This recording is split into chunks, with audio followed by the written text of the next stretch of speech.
श्री गणेश मैं करूं राष्ट्र के वंदन से, वंदे मातरम के ज्योतिर्मय अभिनंदन से, लिए भावना भव राष्ट्र के वंदन करता हूं। सबसे पहले मैं आप सभी का अभिनंदन करता हूं। तो कहना चाहूंगा 74वें गणतंत्र दिवस के शुभ अवसर पर मां शारदा के प्रांगण में उपस्थित प्रधानाचार्य महोदय एवं समस्त शिक्षक वृंद एवं छात्र छात्राओं, सर्वप्रथम आप सभी को पुनः 74वें गणतंत्र दिवस की हार्दिक शुभकामनाएं। तो कहना चाहूंगा राष्ट्रगान के पश्चात एवं गणतंत्र दिवस के भाषण, सांस्कृतिक कार्यक्रमों आदि से पूर्व मैं आपके सम्मुख माननीय शिक्षा मंत्री श्रीमान धन सिंह रावत जी उत्तराखंड सरकार के द्वारा प्रेषित शुभकामना संदेश का वाचन करूंगा। उससे पूर्व 4 पंक्तियां देश की आन बान शान स्वरूप आपके सम्मुख विराजमान चक्र सहित इस तिरंगे को समर्पित करना चाहूंगा। कहना चाहूंगा 3 रंग का नहीं ये वस्त्र, 3 रंग का नहीं ये वस्त्र, ये ध्वज देश की शान है। 3 रंग का नहीं ये वस्त्र, ये ध्वज देश की शान है। हर भारतीयों के दिलों का स्वाभिमान है। यही है गंगा यही हिमालय, यही हिंद की जान है। यही है गंगा यही हिमालय, यही हिंद की जान है। 3 रंगों से रंगा हुआ आज अपना हिंदुस्तान है, आज अपना हिंदुस्तान है। तो सुनिएगा माननीय शिक्षा मंत्री उत्तराखंड सरकार द्वारा प्रेषित पत्र, ज्यों का त्यों मैं आपको पढ़ करके सुनाऊंगा, ध्यानपूर्वक श्रवण कीजिएगा। अत्यधिक प्रसन्नता का विषय है कि आज हम अपने राष्ट्र का 74वां गणतंत्र दिवस पूर्ण हर्षोल्लास के साथ मनाने जा रहे हैं।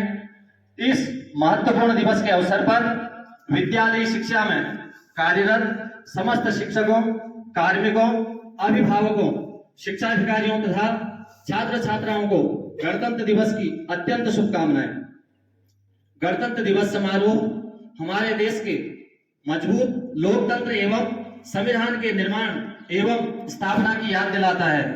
मजबूत गणतंत्र स्वतंत्रता प्राप्ति के उपरांत देश में नागरिकों के हित, प्रशासनिक व्यवस्था, न्याय व्यवस्था की रीढ़ है। इसलिए यह आवश्यक हो जाता है कि इस दिवस के अवसर पर स्वतंत्रता प्राप्ति के लिए अपना सर्वस्व न्यौछावर करने वाले शहीदों, देशभक्तों की गाथाओं, बलिदान की कहानियों, संविधान निर्माण के द्वारा राष्ट्र को सुदृढ़ लोकतंत्र स्थापित करने वाले मनीषियों तथा राष्ट्र के गौरवशाली अतीत को भी याद किया जाए।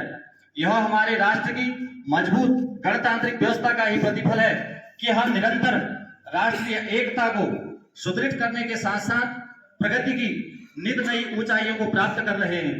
अंतरिक्ष अनुसंधान, कृषि, खेल, संचार एवं तकनीकी, आवागमन के साधन आदि के क्षेत्र में नवीन कीर्तिमान प्राप्त किए जा रहे हैं। जहां एक ओर राज्यों को प्रगति के पथ पर बढ़ने का अवसर प्रदान किया जाता है, वहीं संघीय व्यवस्था के द्वारा समानता, एकता का संदेश भी दिया जाता है।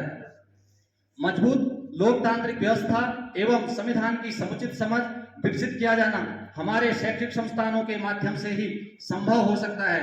इसलिए विद्यार्थियों को संविधान की अवधारणा एवं लोकतांत्रिक प्रक्रियाओं का समुचित ज्ञान प्रदान किया जाना आवश्यक है। इस अवसर पर राष्ट्रीय शिक्षा नीति 2020 का उल्लेख करना भी अति आवश्यक है।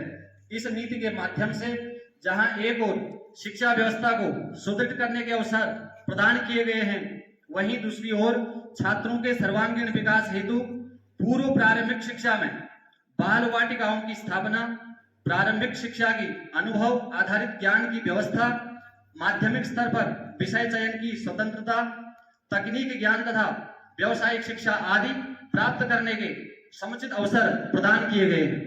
सीखने के प्रतिफलों के आधार पर शैक्षिक मूल्यांकन करने, छात्रों के लिए परीक्षा आदि की प्रक्रिया को और अधिक व्यापक और सुगम बनाने की प्रक्रिया का प्रावधान किया गया है। उच्च शिक्षा के स्तर पर छात्रों तक शिक्षा की पहुंच हेतु प्रमाण पत्र, डिप्लोमा, डिग्री आदि की व्यवस्था करते हुए शिक्षा प्राप्त करने के अवसर भी दिए गए हैं। हम सभी विदित हैं कि गुणवत्तापूर्ण एवं समावेशी शिक्षा व्यवस्था सुनिश्चित करने के दृष्टिगत राज्य सरकार द्वारा कक्षा 1 से कक्षा 12 तक एनसीईआरटी पाठ्यक्रम राज्य के समस्त राजकीय एवं मान्यता प्राप्त विद्यालयों में क्रियान्वित किया गया है तथा अटल उत्कृष्ट विद्यालय, पीएम श्री विद्यालय, आदर्श विद्यालय आदि का संचालन विद्यालयी शिक्षा के अंतर्गत किया गया है। समग्र शिक्षा योजना के अंतर्गत खेल, पुस्तकालय, व्यावसायिक शिक्षा, कला प्रतियोगिताएं, कस्तूरबा गांधी बालिका विद्यालयों के संचालन के साथ साथ नेताजी सुभाष चंद्र बोस आवासीय छात्रावासों की सुविधा भी प्रदान की गई है। ऑनलाइन शिक्षण प्रक्रिया हेतु आईसीटी योजना के माध्यम से वर्चुअल कक्षाओं की सुविधा भी प्रदान की जा रही है। छात्र नामांकन में अभिवृद्धि हेतु प्रवेशोत्सव कार्यक्रम, छात्रों में सृजनशीलता एवं कौशलात्मक विकास हेतु प्रतिभा दिवस का आयोजन, छात्र सम प्राप्ति स्तर में निरंतर वृद्धि के प्रयास भी किए जा रहे हैं। प्रारंभिक स्तर पर पीएम पोषण योजना के अंतर्गत कुपोषण दूर करने के समुचित उपाय, छात्रों की चिकित्सा जांच, फोर्टिफाइड दूध तथा किचन गार्डन आदि की व्यवस्था की गई है ताकि कुपोषण के कारण छात्र छात्राओं के पठन पाठन में व्यवधान एवं अनुपस्थिति को कम किया जा सके तथा शिक्षण अवधि में छात्रों में ऊर्जा व उत्साह बना रहे। अंत में मेरा सभी प्रधानाचार्यों, शिक्षकों एवं अभिभावकों तथा शिक्षा विभाग के अधिकारियों से अपेक्षा है कि छात्र छात्राओं के सर्वांगीण विकास हेतु गुणवत्ता युक्त तथा समावेशी शिक्षा प्रदान करने के लिए अपना महत्तम योगदान प्रदान करने का प्रयास करें। विद्यालय शिक्षा के सभी छात्र छात्राओं, शिक्षक, अभिकर्मियों, प्रधानाचार्यों, अभिभावकों एवं अधिकारियों को गणतंत्र दिवस की हार्दिक शुभकामनाएं। धन्यवाद। भारत माता की, भारत माता की, सरस्वती माता की, सरस्वती माता की। 26 जनवरी, 26 जनवरी। जय हिंद, जय भारत, जय उत्तराखंड।